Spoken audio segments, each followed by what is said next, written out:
Bismillahirrahmanirrahim. Assalamualaikum warahmatullahi wabarakatuh. Kita ulangi Bapak Ibu ya, mungkin kurang semangat atau masih ngantuk. Assalamualaikum warahmatullahi wabarakatuh.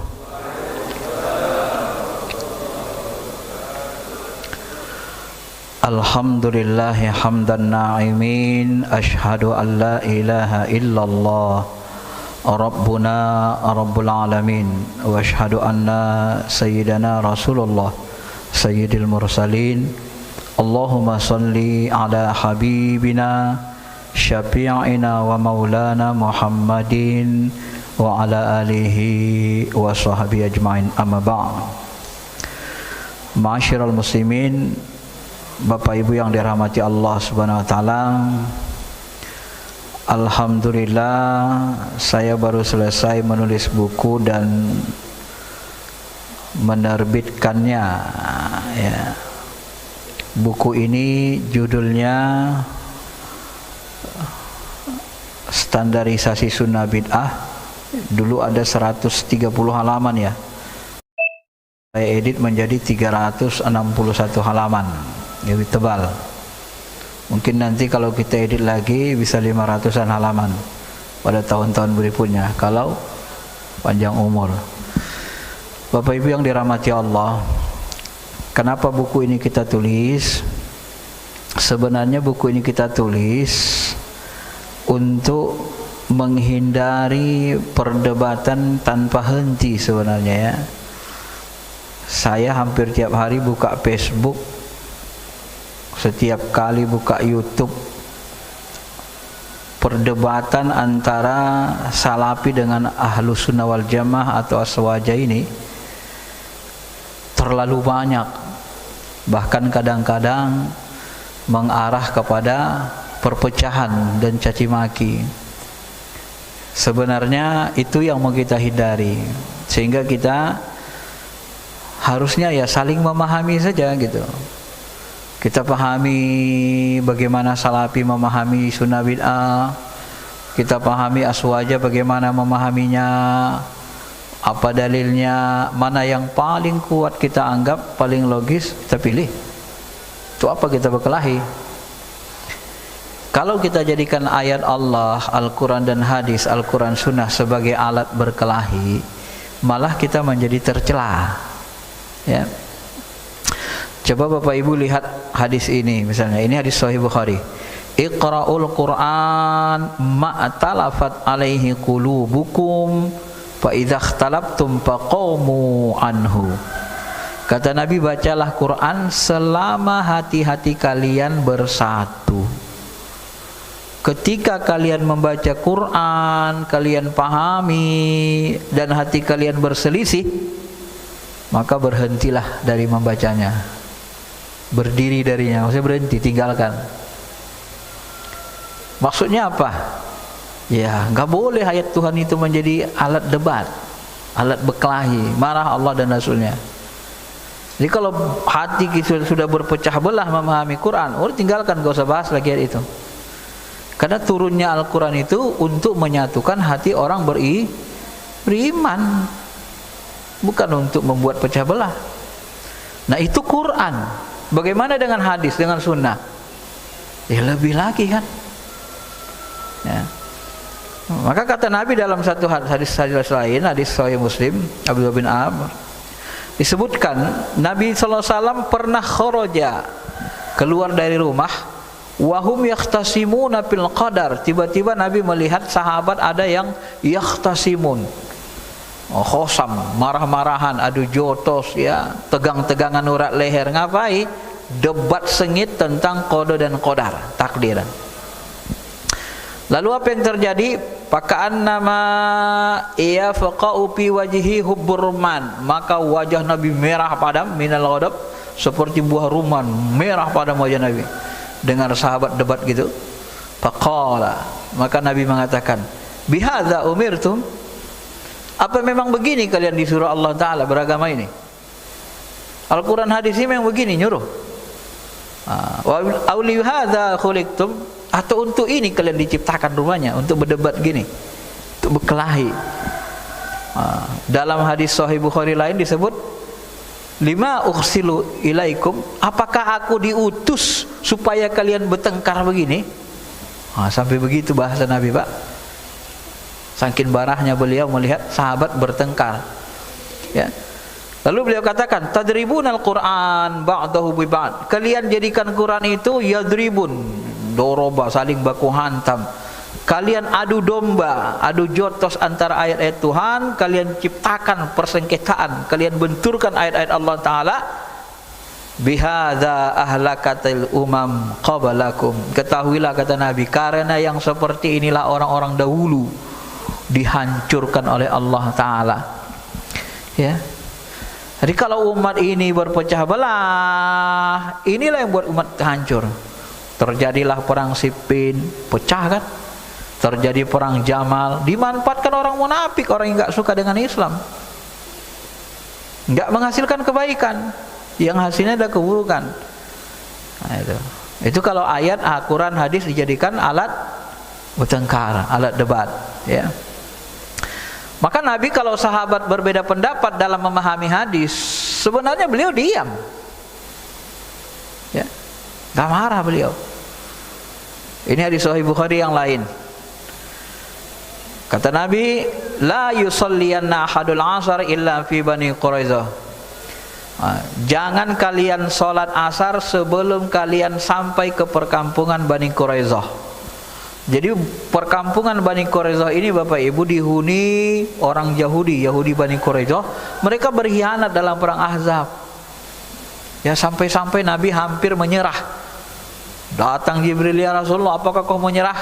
Kayaknya udah hampir kalah kita nih ya Jibril, kayaknya udah gak kuat ngelawan ini, mungkin kita menyerah saja ini. Kata Jibril, jangan, malaikat sudah turun membantu dan saya akan membantu menggetarkan musuh.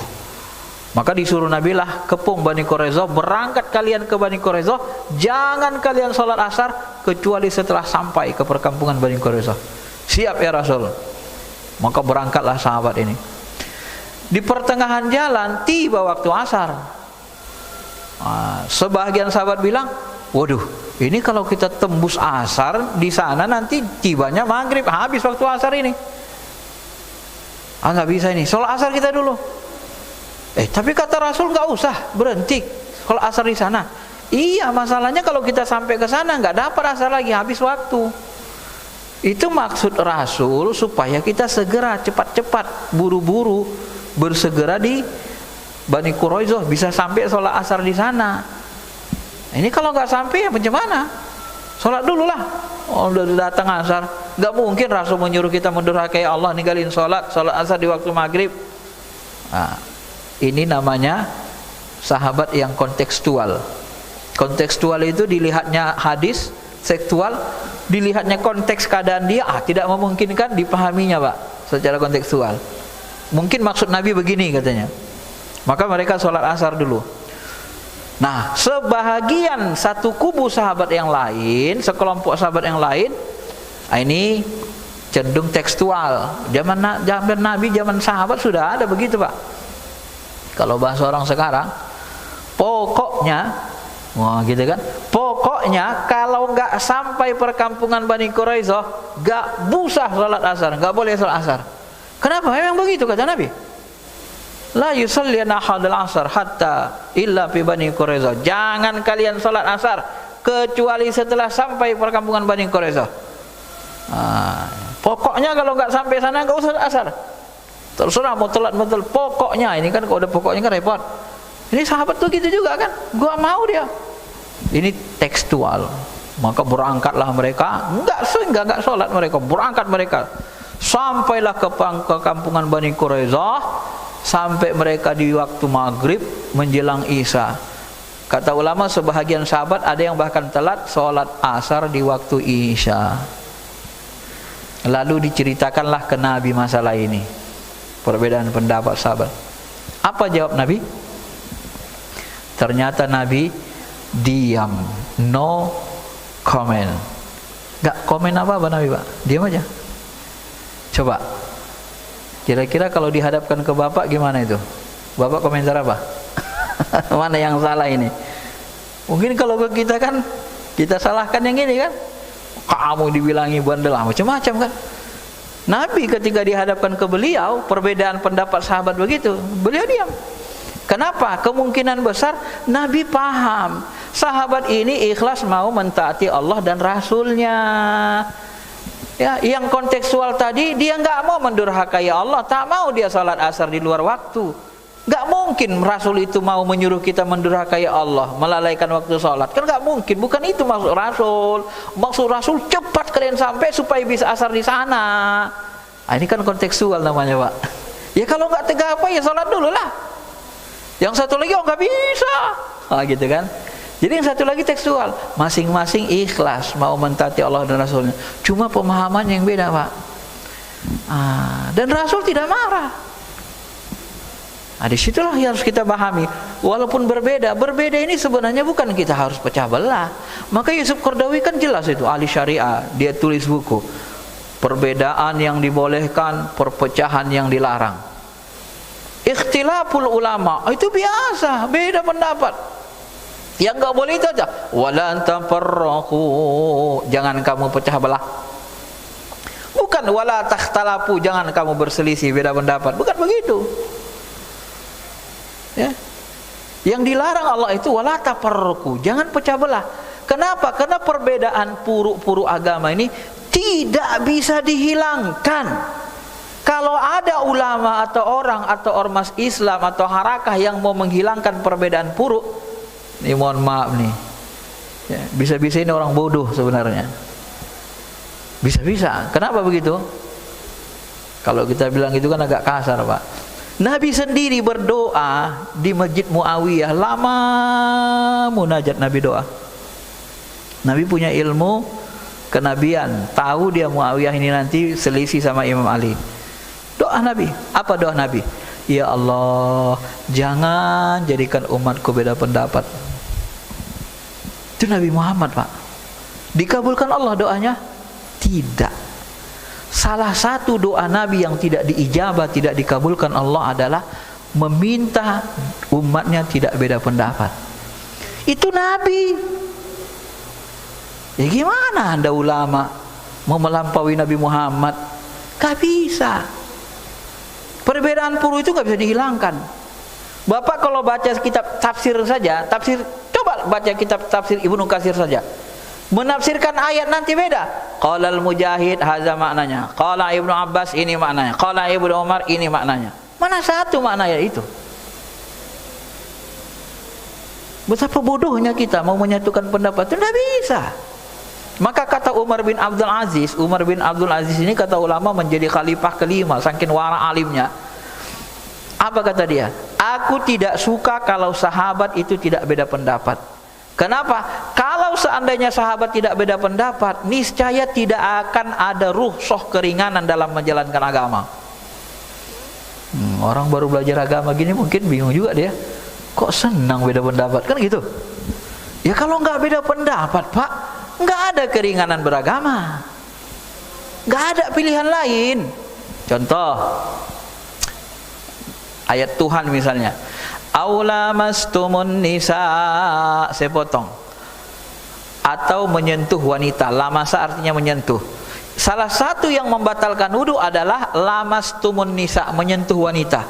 Seandainya sahabat sepakat satu pendapat, tidak ada yang berbeda, dan imam mazhab yang 4 tidak ada yang berbeda, sepakat menyentuh wanita itu membatalkan wudu, baik sengaja atau tidak sengaja, baik berlapis atau tidak berlapis, baik syahwat atau tidak syahwat, pokoknya asal nyentuh batal wudunya. Seperti perkataan Imam Hanafi, Imam Syafi'i qaul qadimnya.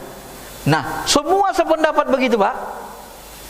Begitu kita berangkat haji, tawaflah kita itu. Begitu tawaf susahnya sempitnya itu, rebut-rebutan lagi Hajjul Aswad kan. Tiba-tiba diterdesak orang-orang Afrika lah, orang Australia lah, kena perempuan kita. Batal wudu kita. Batal wudu, batal tawaf. Karena tawaf wajib suci. Batal tawaf, batal haji. Karena haji rukun, tawaf rukun haji. Begitu tersentuh orang Afrika, orang Australia, Bapak mau uduk kemana? Coba bayangkan. Mau uduk kemana? Susah nggak hidup tuh? Nggak ada keringanan. Untung ada perbedaan pendapat ulama. Apa itu? Imam Syafi'i kaul jadidnya diperbaharuinya. Nyentuh wanita tak sengaja tak batal wudhu. Aku nggak sengaja tadi kok ditolak, nggak batal. Untung ada pendapat Imam Hanafi. Apa kata Imam Hanafi? Kalau nyentuh wanita tidak sahwat tak batal wudhu. Mana sahwat aku harus? Tawabnya aku. Ringan kan? Jadi perbedaan pendapat sahabat itu ibarat bunga warna-warni. Bunga di taman masjid kita nih, kalau bunganya merah semua sakit mata kita, Pak. Tapi kalau ada merah, ada biru, ada kuning, itu keindahan, ada rusuh, ada keringanan dalam beragama gitu. Nah, itu sebenarnya manfaatnya. Maka Nabi sendiri berdoa jangan beda pendapat, enggak dikabulkan Allah. Dan kita akan dicoba dengan perbedaan pendapat itu. Mampukah kita tidak berpecah belah dengan perbedaan itu? Ketidakseragaman itu? Maka Yusuf Qaradawi itu sangat bijak, ahli. Perbedaan yang dibolehkan dan perpecahan yang dilarang. Memang begitu. Beda itu boleh. Yang dilarang itu pecah belah. Apalagi dalam puru. Nah, maka dalam menghadapi ini perseteruan antara Salafi dengan Ahlussunnah wal Jamaah ini, kita ingin memahami saja. Saya mau mengajak Bapak Ibu, pahami saja dalilnya, enggak usah kita berdebat. Enggak usah kita saling baku hantam caci maki. Pahami saja. Mana yang kuat secara ilmu, mana yang lemah, kelemahannya ini, kekuatannya ini. Ya kita analisis. Habis itu apa? Ya kita pilih. Mana yang paling kuat menurut kita. Selesai kan? Wong kita beramal, kita yang tanggung jawab kok. Mana ada orang menanggung jawab terhadap amal kita? Setiap kita bertanggung jawab terhadap amal kita masing-masing. Kita gak bisa maksa orang ikut kita. Apalagi dalam puru kan? Kecuali dalam hal yang usul pokok itu disepakati. Nah, maka di sini saya mau mengajak menulis buku ini untuk memahami di mana bedanya. Kenapa kok bisa beda salaf ini? Secara umum dengan aswaja kan gitu kan? Nah, setelah kita pahami Bapak Ibu, perbedaan itu pertama diawali dari mana coba? Dari memahami atau pengertian sunnah. Sunnah menurut ilmu hadis, ulama ahli hadis, itu diartikan segala sesuatu yang disandarkan kepada Nabi Muhammad SAW, baik perkataan, perbuatan, takrir maupun sifatnya sebagai manusia biasa. Sifatnya ini ditambah sebagian ulama. Jadi di buku Ulumul Hadis manapun Bapak buka sampai hari ini akan ketemu definisi sunnah, definisi hadis seperti ini. Ya, ma sodaro anin Nabi sallallahu alaihi wasallam min qaulin, perkataan atau takririn, au fi'lan atau perbuatan, au takririn, au sifat khalqiyah. Jadi segala sesuatu yang timbul dari Nabi, baik perkataan, perbuatan, takrir. Ini definisi yang sepakati ulama. Walaupun nanti ulama usul ada memahami sunnah sedikit berbeda, tapi ini diterima semua ulama menerima ini. Nah, Salafi mereka punya definisi sunnah di dalam ilmu akidah. Inilah yang mereka pakai. Ini buat beda pertama itu. Apa definisi sunnah menurut mereka? Ini ada dua ini, saya kutip ini. Dan salah satunya ini, segala sesuatu yang sesuai dengan Quran, sunnah Rasul, para sahabat, baik berkaitan dengan akidah maupun ibadah. Kebalikannya bid'ah. Coba. Beda definisinya kan?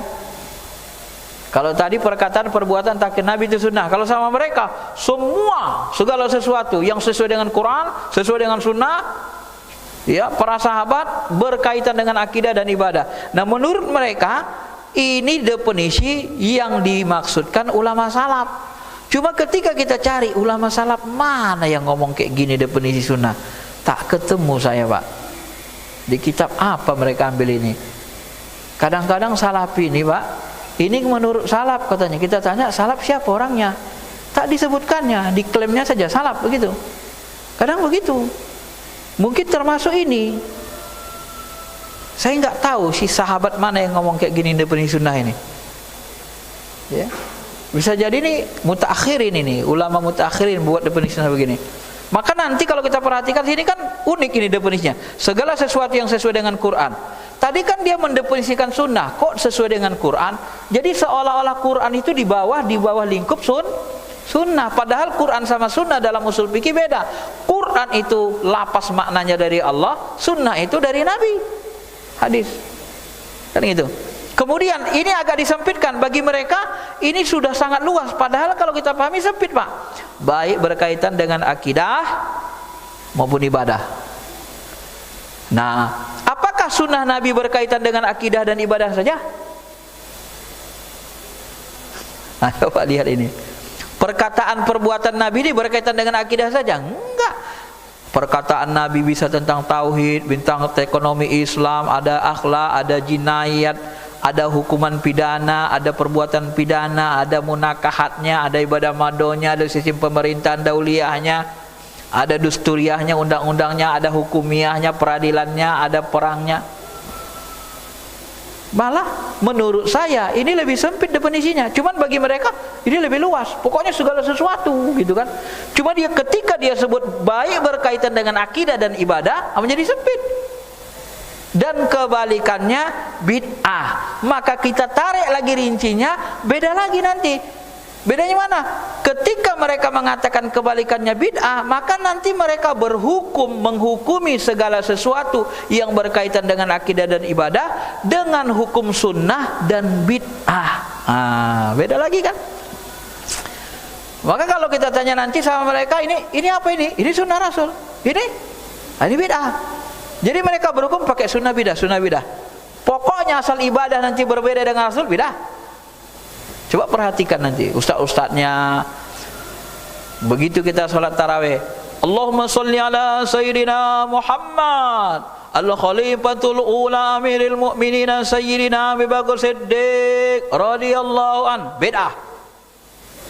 Bid'ah sama mereka. Kenapa? Tak dicontohkan Nabi, tak contohkan sahabat. Mereka hukumi bid'ah. Kalau ulama ahlus sunnah wal jamaah, dia menghukumi sunnah Rasul tidak pakai kata sunnah bid'ah. Sunnah bid'ah itu dijatuhi hukuman.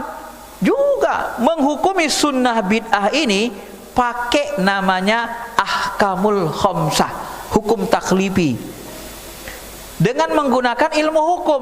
Yang dimaksud dengan hukum itu isbatu syai' ala syai', menetapkan sesuatu terhadap sesuatu. Maksudnya apa? Menetapkan sesuatu itu berpahala, ada riwatnya, atau berdosa, ada punishmentnya.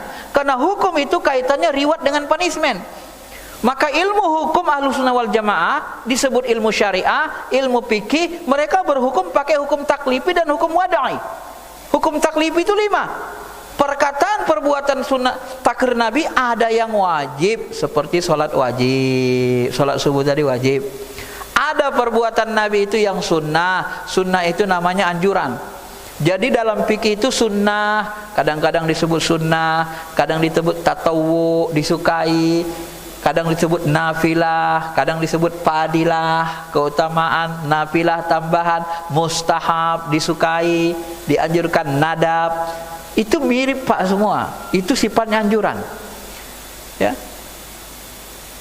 Nah, apa contohnya? Salat sunat tarawih, salat sunnah sebelum subuh, puasa Senin Kamis. Itu sunnah, itu fadilah, itu nafilah, amalan tambahan, itu mustahab, dianjurkan, tidak wajib. Ditinggalkan tidak dosa, dikerjakan berpahala. Jadi ada reward dia. Hukum itu kan ada reward dan punishment. Ya. Ada mubah nggak ada reward, nggak ada punishmentnya. Mubah itu boleh. Pakai sorban, pakai jubah. Ini menurut ulama usul fikih secara umum mubah. Makanya ulama besar misalnya Buya Hamka tak berjubah dia, karena dianggapnya mubah. Orang gontor pakai dasi orang tuh Pak. Mana pakai jubah-jubah mahasiswanya tuh pakai dasi kan? Karena dia nggak mubah, itu budaya dari kebiasaan Arab. Cuma ada juga ulama yang mengatakan sifat khalqiyah seperti tadi, sifat kemanusiaan Nabi itu pun sunnah juga. Kalau dicontoh ada juga lah pahalanya. Kata Imam Hanafi itu sunnah zaidah lah, sunnah tambahan. Kalaupun ada orang mencontoh makan gigit-gigit 3 jari, mencontoh jubah, mencontoh cara sisir Nabi, pasti ada rasa cinta dia itu ke Nabi. Mencontohnya, yang kecil pun dicontoh karena cinta ke Nabi. Ya pahala juga lah, namanya sunnah zaidah, sunnah tambahan saja. Itu Imam Hanafi. Kalau ulama usul secara umum tidak masuk sunnah. Gitu Pak ya.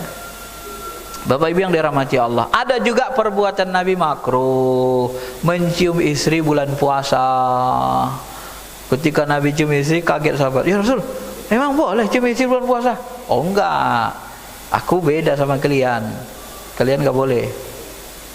Ya, aku lebih kuat nahan. Kalau kalian nanti takutnya keterusan, enggak bisa nahan. Maka hukumnya makruh. Makruh itu tak disukai, lawan dari sunnah." Maka ketika Umar mencium istrinya bulan puasa, ketakutan dia Pak. Didatangi Rasul, "Ya Rasulullah, ya Rasulullah, aku sudah buat maksiat ini." "Ada apa Umar?" "Tenang, ada apa?" "Aku tadi mencium istriku. Ini kan bulan Ramadan, bulan puasa." "Wah, bagaimana menurutmu kalau kumur-kumur? Batal enggak puasamu?" "Ya enggak lah ya Rasul." Samanya itu, mencium itu sama dengan kumur-kumur. Hukumnya sama. Hukumnya apa? Makruh, tidak batalin puasa. Kumur-kumur kita, itu kan salah kumur, tetelan, batal puasa. Cium istri, enggak tahan, jebol, batal puasa.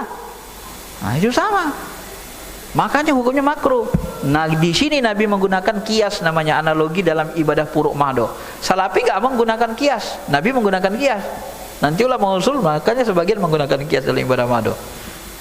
Di ujung perbedaannya nanti begitu. Ada sunnah Nabi, perbuatan Nabi yang haram. Karena sunnah itu khusus buat Nabi. Nikah lebih dari 4. Khalisatan lak, itu khusus buatmu Muhammad.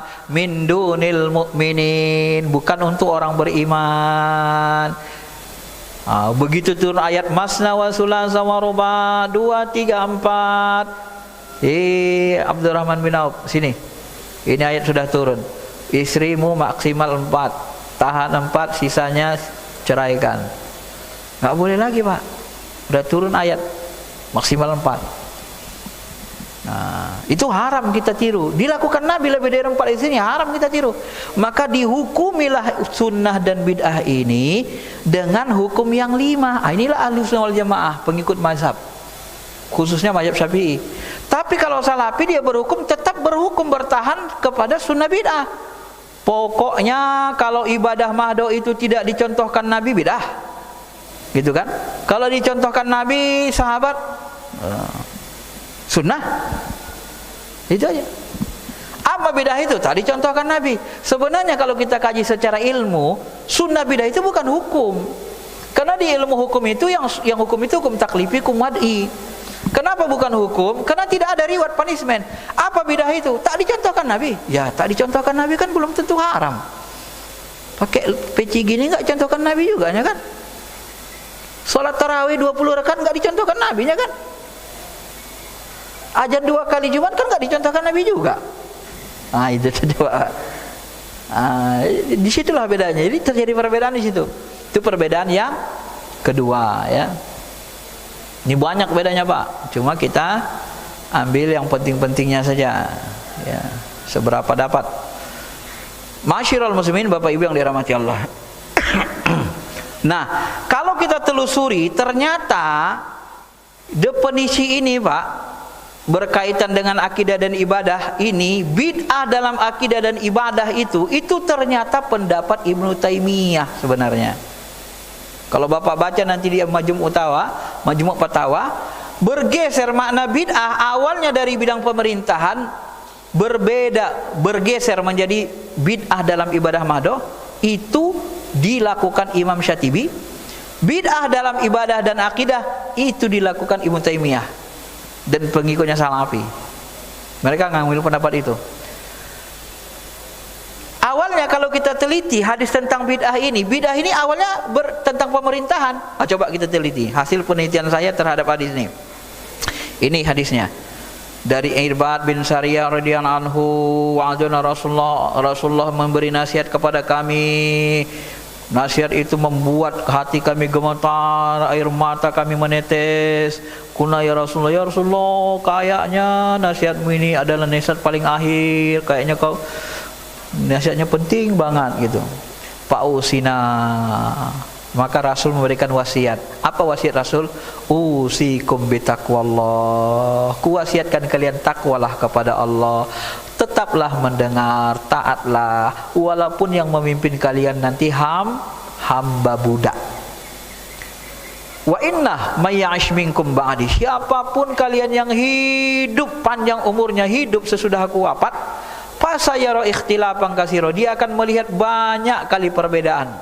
Hendaklah kalian memegang sunnahku, sunnah khulafaur rasyidin yang mendapat petunjuk. Gigit dengan gigi gerakmu, jauhi kamu perbuatan-perbuatan muhdas baru, karena sesungguhnya perbuatan bid'ah itu sesat. Jadi ayat hadis ini, seluruh muhdas umur ini, perbuatan baru muhdas itu bid'ah, dan seluruh bid'ah sesat. Kalau kita lihat konteks hadis ini pembicaraannya, hendaklah kalian mendengar dan taat walaupun yang memimpin kalian adalah hamba budak. Jadi kalau kita lihat dari sini, sebenarnya konteks pembicaraan bid'ah ini bid'ah dalam ketidaktaatan pada pemimpin, pemerintahan kalau bahasa saya. Dari mana kita tahu? Pertama ini hadisnya. Yang kedua ada lagi hadis mengatakan, hadis sahih, awwalu may yughayyiru sunnati rajulun min Bani Umayyah. Orang yang pertama merubah sunnahku laki-laki dari Bani Umayyah. Siapa laki-laki di Bani Umayyah? Muawiyah. Siapa lagi? Anaknya Yazid. Berarti yang merubah kalau enggak Muawiyah, Yazid. Apa yang mereka rubah dari sunnah Rasul? Zaman Abu Bakar, Umar, Utsman, Ali, sistem pemerintahan itu khilafah. Begitu masuk zaman Muawiyah berubah jadi monarki turun menurun. Nah, dia yang pertama merubah sunnah buat bidah. Berarti kan bidah yang dimaksud bidah pemerintahan. Paham, Pak? Kok bergeser makna bidah sekarang, bidah dalam ibadah, dalam akidah? Itu pendapat Ibnu Taimiyah. Kok bergeser maknanya kepada bid'ah ibadah saja, Mahdo? Itu pendapat Asy-Syatibi, digesernya. Tapi mereka mengatakan ngikutin ulama salaf. Padahal Ibnu Taimiyah ulama khalaf, bukan salaf beliau. Coba itu. Itulah bedanya, Pak. Apalagi dalil yang lain? Nah, coba lagi lihat ini. Ini adalah dalil hadis sahih lagi. Sesungguh di antara perkara yang akan datang pada kalian sepeninggalku nanti, yaitu akan ada orang yang memimpin yang mematikan sunnah, membuat bidah. Jadi pemimpin yang membuat bidah mematikan sunnah pemimpin. Coba. Jadi kalau saya cenderung memahami pemerintahan, ya kan? Mereka mengakhiri sholat dari waktu yang sebenarnya. Ibnu Mas'ud bertanya, apa yang mesti kami perbuat jika kami menurut mereka? Wahai anak Adam, tidak ada ketaatan pada orang yang bermaksiat kepada Allah. Maka nanti pecahlah pemerintahan itu kan, Ali dengan Muawiyah. Ya, kita nggak jelaskan sejarahnya lagi karena kita fokus kemari ya. Bapak Ibu yang dirahmati Allah Subhanahu wa taala. Nah, jadi ini perbedaan kedua. Perbedaan ketiga apa? Perbedaan ketiga adalah memahami hadis kullu bid'atin dolalah wa kullu dolalatin finnar. Gitu kan? Seluruh bid'ah sesat, seluruh sesat masuk neraka. Nah, Ahlussunnah wal Jamaah secara umum menganggap tidak semua bid'ah sesat. Imam Syafi'i mengatakan bid'ah hasanah ada. Imam Nawawi mengatakan maksud kullu di sini adalah kullu li ba'di afradihi, maknanya sebahagian besar, bukan seluruhnya. Salafi mengambil pendapat Ibnu Taimiyah mengatakan siapa yang mengatakan makna kullu di sini tidak seluruhnya, maka dia telah menentang Rasulullah SAW. Secara tak langsung dia mengatakan Imam Syafi'i itu menentang pendapatnya, karena Rasul mengatakan seluruhnya di situ. Baik, coba kita ikuti pola pikir Ibnu Taimiyah dan Salafi. Seluruh bid'ah sesat, tidak ada yang tidak sesat. Nah, ketika kita teliti pemahaman mereka, nanti mereka ulama-ulama besarnya dibagi mereka lah. Bid'ah itu ada, bid'ah itu terbagi menjadi dua. Ada bid'ah bahasa, ada bid'ah syariat. Kalau bid'ah bahasa tidak sehat, tidak sesat, bid'ah menurut bahasa. Loh, kenapa dibagi lagi? Tadi katanya bid'ah seluruhnya sesat, enggak ada yang halal, enggak ada yang apa, yang hasanah. Dibagi mereka juga, Pak. Bid'ah terbagi dua, nanti ada bid'ah duniawiyah, satu bid'ah agama. Bid'ah duniawiyah itu boleh, bid'ah agama tidak boleh, sesat. Bid'ah agama apa? Bid'ah akidah dan ibadah mado. Apakah agama kita isinya ajarannya akidah dan ibadah mado saja? Enggak juga. Tapi katanya semuanya sesat. Kenapa dibuat lagi bid'ah duniawiyah tak sesat? Tapi kullu bid'ah dolalah. Tadi kan konsepnya begitu, Pak. Ini pola pemikiran yang selalu membenturkan dirinya sendiri sebenarnya. Kita teliti gitu. Bid'ah agama enggak sesat. Bid'ah ada bid'ah adat. Bid'ah adat itu mubah kata mereka pula lagi ulama besarnya. Loh, kenapa ada bid'ah bahasa yang boleh, bid'ah duniawiyah, bid'ah ada mudat? Katanya tadi seluruh bid'ah sesat. Kenapa juga ada enggak sesat? Mereka pun tak istiqomah dengan pemahamannya, Pak. Jangankan mereka, Ibnu Taimiyah pun tidak istiqomah. Kenapa? Ibnu Taimiyah mengatakan bid'ah itu ada yang makruh. Loh, tadi katanya seluruhnya sesat haram. Kenapa ada yang makruh? Makruh itu kan dikerjakan tidak dosa, ditinggalkan berpahala. Kalau dikerjakan tidak sesat, tidak masuk neraka. Tadi katanya semuanya sesat. Ini kok ada yang makruh lagi? Coba, sekelas Ibnu Taimiyah pun tidak istiqomah dengan pemahamannya. Inilah, Pak. Ketika kita ikuti mereka, mereka juga nggak istiqomah kan? Logikanya enggak. Nah, kalau Ahlussunnah wal Jamaah, mereka mengatakan kullu itu seperti Nawawi, kullu itu tidak semuanya artinya. Karena kata kullu dalam Islam itu, dalam wahyu, dalam apa? Dalam Al-Quran banyak sekali kata kullu. Yang kata kullu itu maknanya sebahagian, tidak seluruhnya. Misalnya kata kullu itu, nah ini di mana dia nih?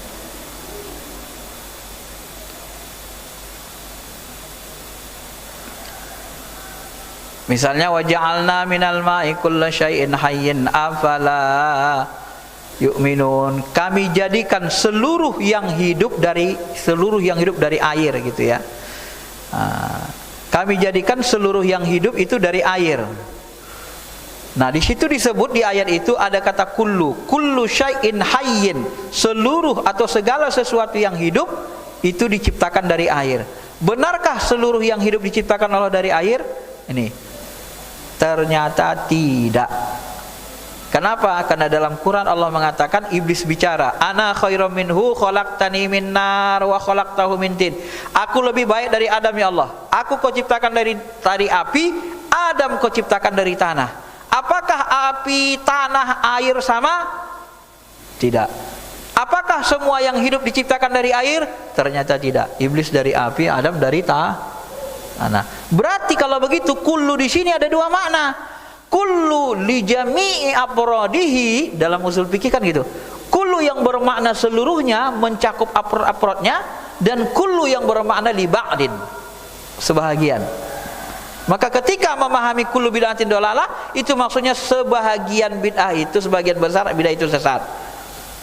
Begitu kan? Kalaupun mau diartikan ini seluruh bid'ah sesat, di sini ada ditakdirkan yang hilang bahasanya. Kullu bid'atin sayyi'atin dolalah. Ada sayyi'ahnya. Seluruh bid'ah yang jelek, yang buruk, itulah yang sesat. Dan seluruh yang sesat baru masuk neraka. Asu aja begitu Pak pahaminya. Situ beda jadinya kan. Kemudian kita pahami secara logika, ilmu mantik.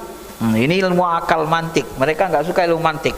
Tapi mantik ilmu logis namanya. Definisi itu ilmu mantik, Pak. Kita pahami begini. Seluruh bid'ah sesat, berarti seluruh bid'ah hukumnya haram. Benar? Ini teori mereka. Kebalikan bid'ah apa? Sunnah. Nah, kalau seluruh bid'ah sesat hukumnya haram, kebalikan haram adalah wajib. Maka seluruh sunnah wajib. Benar? Apakah seluruh sunnah wajib diamalkan? Ternyata tidak. Ini gagal orang. Ilmunya secara ilmu mantik gagal juga kan. Kalau seluruh bid'ah sesat berarti seluruh sunnah wajib. Kalau seluruh bid'ah sesat haram, maka seluruh sunnah wajib. Ternyata tidak begitu kan? Secara mantik. Nggak bisa kita pertahankan jadinya kan pemahaman salaf ini. Maka mungkin ini karena sedikit pengikutnya Pak, banyak yang tidak logis itu mungkin. Ya. Kalau kuat dia, mungkin banyak sekali orang ahli ilmu masuk kan. Nah, tapi kalau orang awam mungkin terpengaruh karena mereka banyak gunakan hadis, Quran hadis. Tapi kalau keilmuannya luas, ilmu agamanya luas, ilmu fikih, usul fikihnya mantap, rinci, insya Allah kayaknya berat ngikutin salafi. Karena begitu, karena pemahamannya banyak yang kurang logis gitu ya. Bapak Ibu yang dirahmati Allah Subhanahu wa taala. Nah, kita lompat lagi. Ini terakhir ya, satu lagi nih yang dapat. Kalau mau dilanjutkan nanti kapan-kapan kita lanjutkan lagi. Yang terakhir, memahami kaedah ibadah mahdoh. Wah, ini.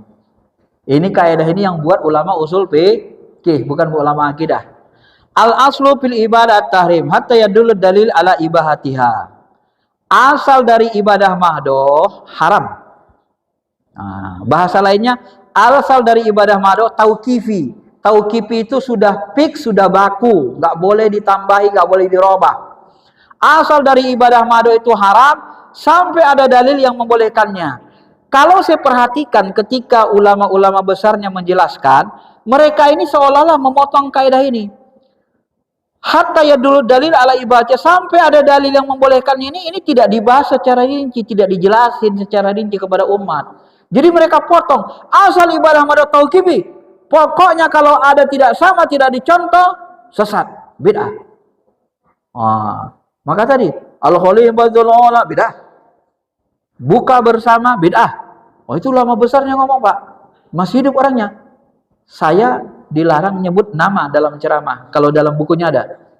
Nah, kalau dalam buku kan ilmiah. Ulama besar yang masih hidup ngeluarin fatwa. Buka bersama bid'ah. Haram. Bid'ah kan haram sama mereka. Gimana kita menalarnya itu Pak? Alasannya sederhana. Karena tidak dicontohkan Nabi. Puasa itu ibadah mahdoh dan buka bersama tidak dicontohkan Nabi.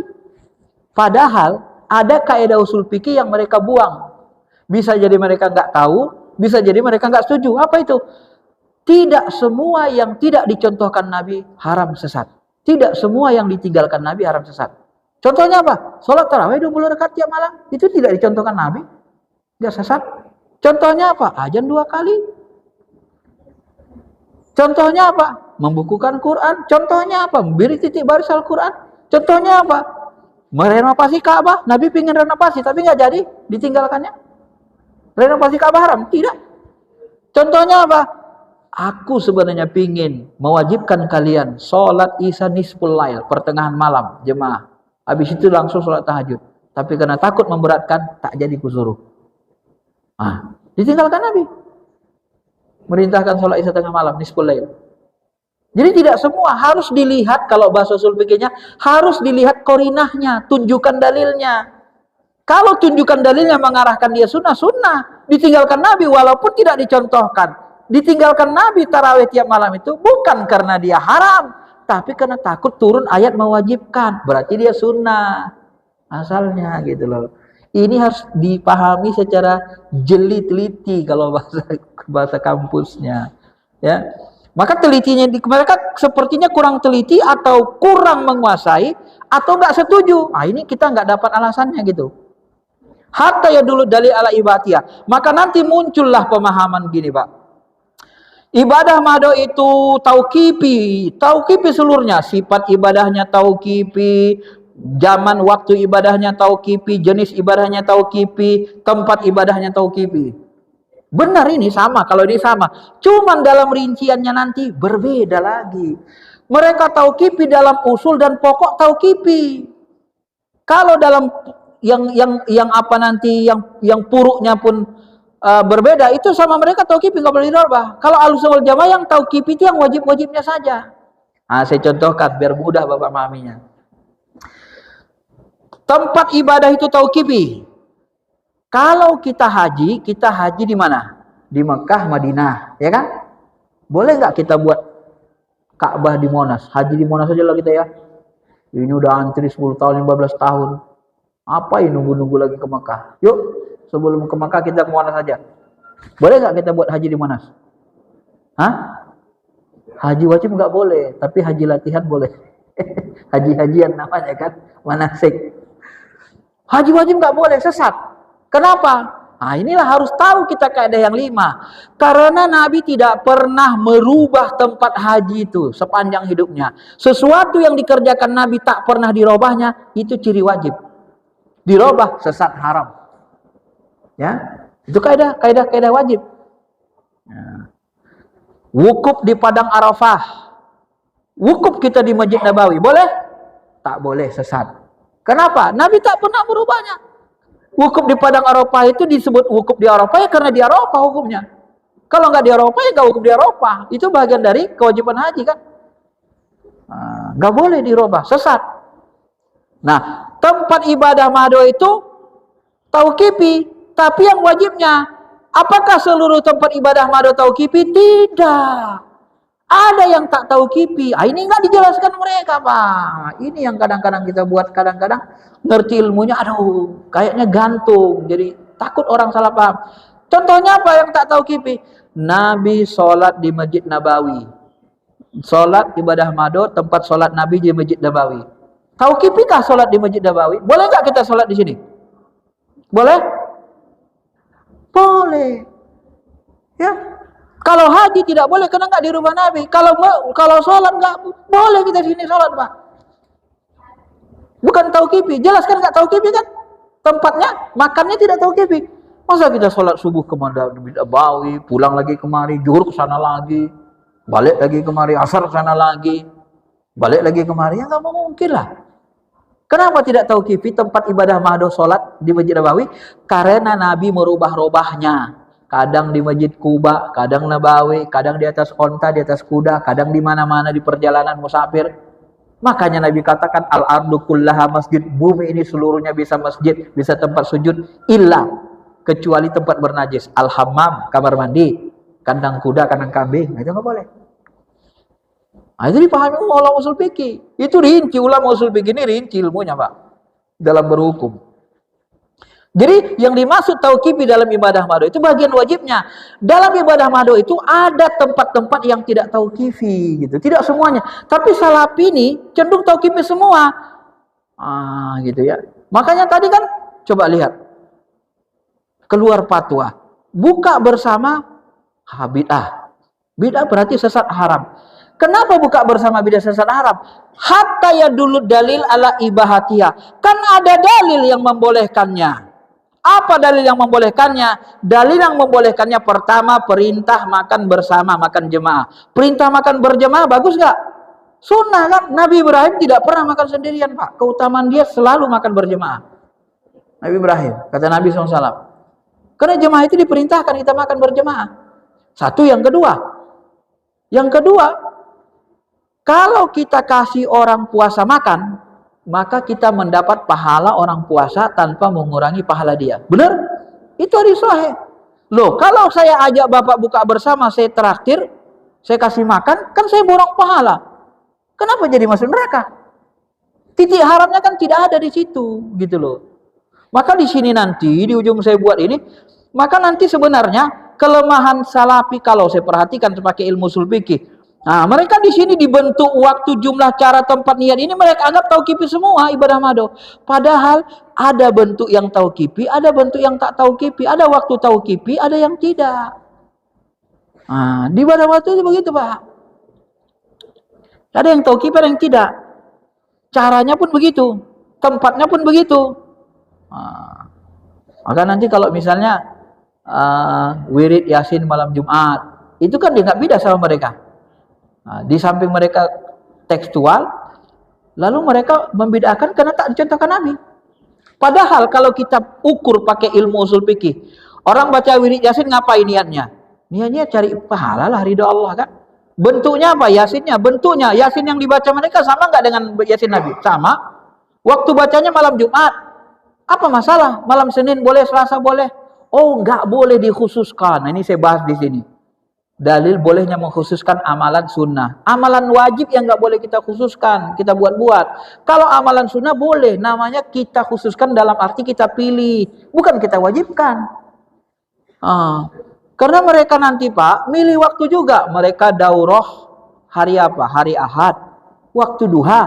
Hari Ahad waktu duha itu waktu orang Nasrani memuji malam. Mirip dengan orang Nasrani kan? Ya kan? Orang Nasrani ke gereja waktu Ahad kan? Ahad waktu duha kan? Mirip sama mereka milih harinya. Maka kadang kita mikir, ini kenapa orang tuh begini ketika mereka boleh, ulama kita nggak boleh. Kan hari Ahad itu pilihan. Nah, ketika dibaca malam Jumat, itu kan malam mubah, malam Senin boleh, Selasa, kecuali nanti ada yang haram. Bapak membaca Yasin itu di WC sama-sama haram. Bapak baca Yasin, nanti diundang artis buka-bukaan haram. Habis baca Yasin di situ ada narkoba haram, sesat. Karena al-halalu bayyin wal haramu bayyin. Udah jelas haram itu, Pak. Jadi kalau malam Jumat, ya nggak ada masalah. Itu dipilih sama warga. Dari jumlahnya nggak ada masalah. Jumlah Yasinnya ayat yang dibaca sama. Tapi kalau ayat Yasinnya dipotong jadi 3 ayat, sesat lah namanya kan. Nukar ayat namanya. Caranya biasa kan, cara bacanya biasa. Kecuali cara bacanya dibuat salah-salah, sesat dia. Tempatnya di mana? Di rumah, di masjid, ya nggak ada masalah. Mau di rumah baca Yasin, mau masjid, nggak ada masalah. Jadi dari sisi ini, kalau kita teliti, maka kata Ijun bin Salam, bid'ah itu hukumnya 5, disesuaikan dengan kaidah hukum. Kalau bid'ah itu menyentuh kaidah hukum haram, haramlah dia, sesatlah dia. Kalau menyentuh kaidah wajib, wajiblah dia. Kalau menyentuh kaidah mubah, mubahlah dia. Kalau Salafi tidak begitu. Bid'ah itu nggak ada yang mubah, haram semua, asal tak dicontohkan haram. Itu gitu. Itulah tadi Pak perbedaannya. Repot kan? Mau disatukan susah. Karena cara pandangnya itu, sudut pandang, sudut keilmuannya beda. Gitu. Baik, karena waktu tidak cukup sampai 5 saja dulu perbedaannya. Ya. Ada yang mau bertanya silakan Pak.